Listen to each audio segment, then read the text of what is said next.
भारतवर्ष में 14 सितंबर को हिंदी दिवस के रूप में मनाया जाता है।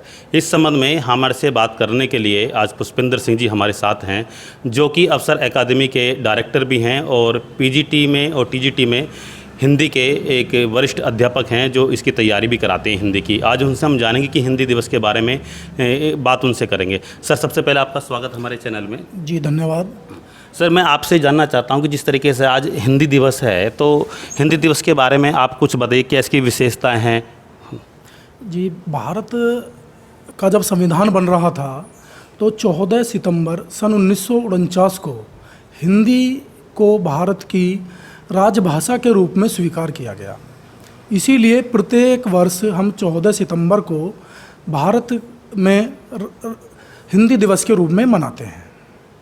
हिंदी हमारे देश की मातृभाषा है, हमारे देश में राज्यभाषा भी है और हमारे देश में राष्ट्रभाषा भी है। राष्ट्रभाषा बहुत सारे लोगों को आपस में जोड़ती है।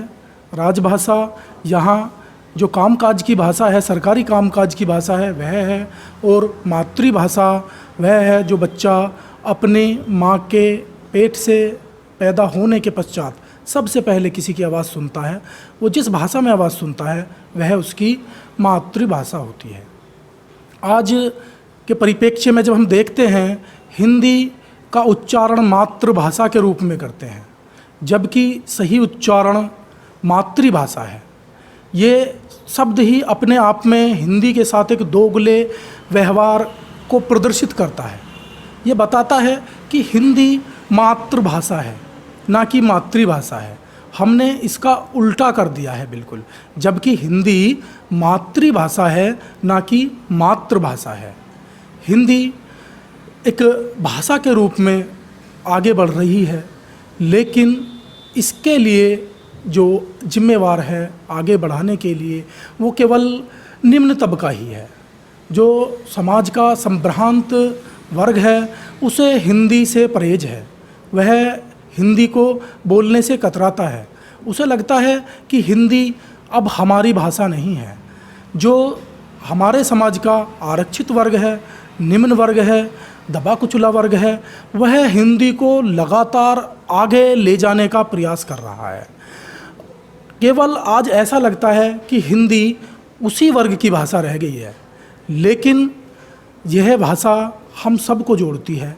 अगर हिंदी नहीं होती तो भारत निश्चित रूप से 15 अगस्त 1947 को आज़ाद नहीं हुआ होता। कारण क्योंकि 15 अगस्त 1947 को जब भारत आज़ाद हुआ था, तो उससे पहले भिन्न भिन्न प्रांतों के देशभक्त स्वतंत्रता सेनानी आपस में जुड़े और उनको जोड़ने का जो कार्य किया वो केवल हिंदी भाषा ने किया। अगर हिंदी इन लोगों को आपस में नहीं जोड़ती तो ऐसा नहीं था कि भारत आज़ाद नहीं होता। भारत आज़ाद होता, परंतु कुछ समय बाद, वो कुछ समय कितना होता यह भी कहना उचित नहीं है। हिंदी अपने आप में एक बहुत बड़ी भाषा है। भारत में अधिकांश भूभाग में हिंदी बोली जाती है और विश्व में भी हिंदी भाषा के बोलने वालों की संख्या तीसरे स्थान पर आती है। हिंदी केवल भाषा नहीं है, ये एक सभ्यता भी है, ये एक संस्कृति है, ये एक हमारे यहाँ का रीति रिवाज है। माना हिंदी भाषा में मुहावरे, लोकोक्तियाँ, ये चीज़ें केवल हिंदी भाषा को ही प्रदर्शित नहीं करती हैं, बल्कि यहाँ की संस्कृतियों को भी लोकोक्तियों के माध्यम से बताया जाता है, मुहावरे के माध्यम से बताया जाता है। और जब किसी भाषा का कोई भी शब्द या कोई भी लोकोक्ति, कोई भी मुहावरा, कोई भी चुटकुला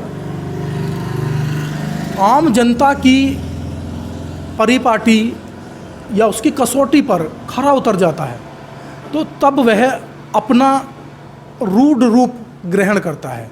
रूढ़ अर्थात जिसका विकास ना हो। रूढ़ उस शब्द को बोलते हैं जिसका विकास अपने आप में रुक जाए।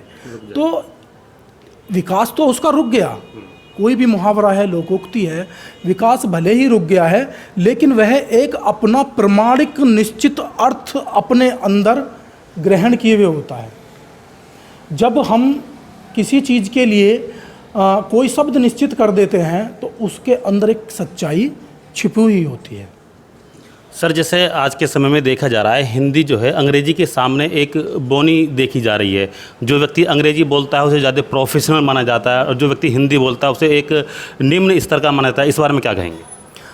हाँ, मैंने अभी थोड़ी सी चर्चा निम्न स्तर और संभ्रांत लोगों के बारे में की थी, लेकिन ऐसा नहीं है कि सरकार के द्वारा हिंदी को अच्छे तरीके से स्थापित करने के कोई कार्य नहीं किए जा रहे हैं।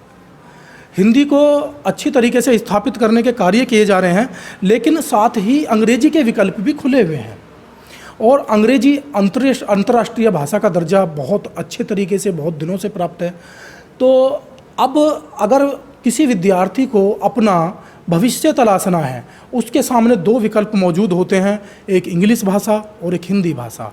हिंदी भाषा के माध्यम से वह केवल भारतवर्ष में सीमित रहेगा और अंग्रेजी भाषा के माध्यम से वह दुनिया के किसी भी देश में घूमेगा। इसीलिए अंग्रेजी लगातार बढ़ती चली जा रही है और हिंदी भाषा का जो रूप है वो थोड़ा सिकुड़ता जा रहा है या उन लोगों के बीच ही वहाँ रह रहा है जो लोग उसके केंद्र में हैं। भले ही हिंदी सूरीनाम, फिजी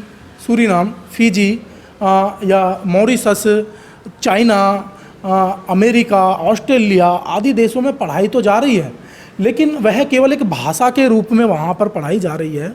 अंतर्राष्ट्रीय भाषा का दर्जा प्राप्त होने के लिए हमें अंग्रेजी पे कुछ अंकुश लगाने होंगे। जैसे सर, देखने में आता है कि जो सरकारी विभाग हैं वहाँ से कोई नोटिस आता है या कोई एप्लीकेशन आती है वो भी अंग्रेजी में लिखी आती है, तो क्या आप ये मानते हैं कि जो सरकारी संस्थान हैं वहाँ पर हिंदी पूर्ण रूप से लागू होनी चाहिए? बिल्कुल, सरकारी संस्थानों में हिंदी पूर्ण रूप से लागू होनी चाहिए। और बात आती है कि कोई नोटिस वगैरह कुछ इंग्लिश में आता है, तो इसका एक सबसे बड़ा कारण यह होता है कि जब किसी नोटिस के संबंध में कोई विवाद उत्पन्न होता है तो वहाँ पे एक लाइन लिखी होती है कि न्यायालय में अंग्रेजी संस्करण ही मान्य होगा। तो जब न्यायालय में अंग्रेजी संस्करण मान्य होता है तो हम अधिक ध्यान हिंदी पे क्यों दें? उसकी जगह सरकार ये कर सकती है कि न्यायालय में हिंदी संस्करण मान्य होगा किसी भी विवाद की स्थिति में। यदि सरकार ऐसा करती है तो निश्चित रूप से लोग हिंदी पे अधिक ध्यान देंगे। नहीं, एक्चुअली में होता क्या है कि मान लो कोर्ट से कोई नोटिस आता है या सरकारी डिपार्टमेंट से नोटिस आता है, अंग्रेजी में आता है। जो हमारा आज के जो वर्ग के लोग हैं वो सामान्य हिंदी जानते हैं, लेकिन वो उसको सही तरीके से पढ़ नहीं पाते, फिर वो किसी अन्य व्यक्ति का उनको सहारा लेना पड़ता है। तो यदि वो सभी चीज़ें अगर हमारी मातृभाषा में, राष्ट्रभाषा में यदि परिवर्तित हो जाएँ तो उन लोगों को सुविधा होगी। इस बारे में बताइए। ये बिल्कुल सही बात है, निश्चित रूप से उनको लाभ होगा, लेकिन इसकी तरफ थोड़ा सा सरकार को ध्यान देने की आवश्यकता है। जो कामकाज की भाषा है हिंदी को ही रहने दिया जाए, इंग्लिश का प्रयोग तब किया जाए जब हिंदी भाषी लोग वहाँ ना हों। ठीक है, धन्यवाद आपसे बात करने के लिए। तो आपने सुना हिंदी दिवस पर इन्होंने बहुत अच्छी तरीके से बताया, हिंदी के विस्तार के बारे में बताया कि 14 सितंबर सन 1949 को जो हिंदी है उसको हिंदी भाषा का दर्जा मिला, राष्ट्रभाषा का दर्जा मिला था। सहयोगी साथी प्रशांत सिंह मंगवाने के साथ निष्प्रभास्कर न्यूज़, हरीश सैनी, बुलंदशहर।